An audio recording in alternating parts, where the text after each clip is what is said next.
Bueno, pois eu chamome Ledicia. Eu son Aleixo, veciños de Roimelo, os dous. De sempre.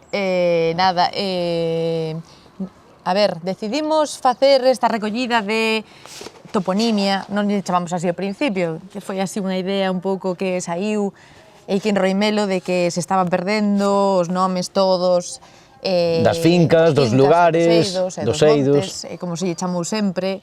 Alguén se decatou de que xa non había ningún coñecemento, ninguén se acordaba, que a xente maior xa cada vez había menos e que eran os que sabían. Entón, pois un día, nada, puxémonos, aproveitamos que o Jesús, que xa non está, que se acordaba de todo, aínda da maioría, de todo isto que está aquí, todo saiu da súa cabeza.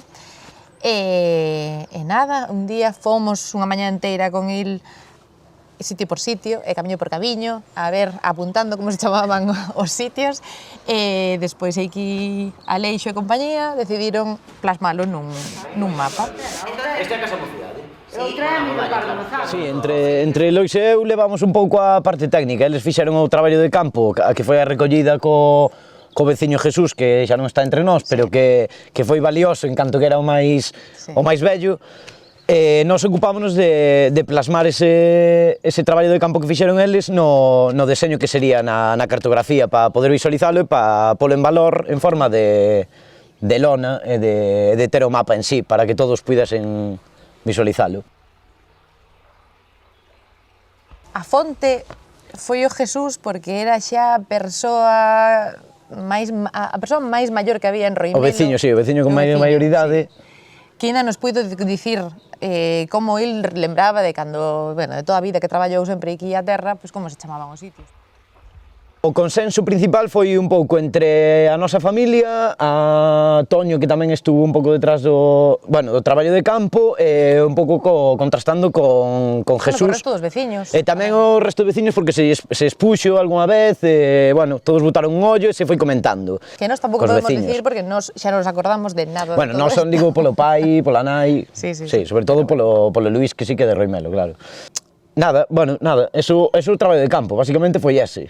Acordamos un pouco tarde, porque xa faltaba moita xente en Roimelo que puidera dicir... Aportar moita información. Como se chamaba cada esquina, porque cada sitio pequeno ten un nome propio, como en todas partes, pero, bueno, que non sabíamos nin da metade. Hola, Anxu.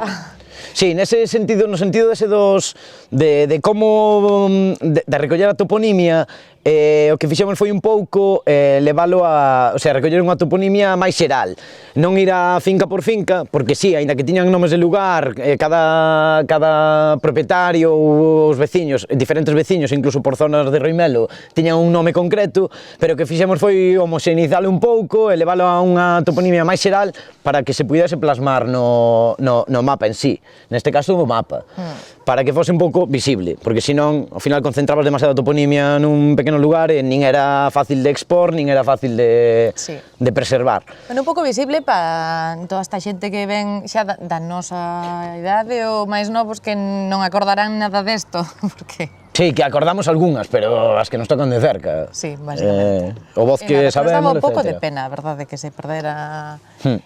Foi o que saiu aquí, pois nunha xuntaza de veciños ou alguén lle... Sí, saiu a idea. Pareceu que alguén tuvo a brillante idea e nada, foi porse.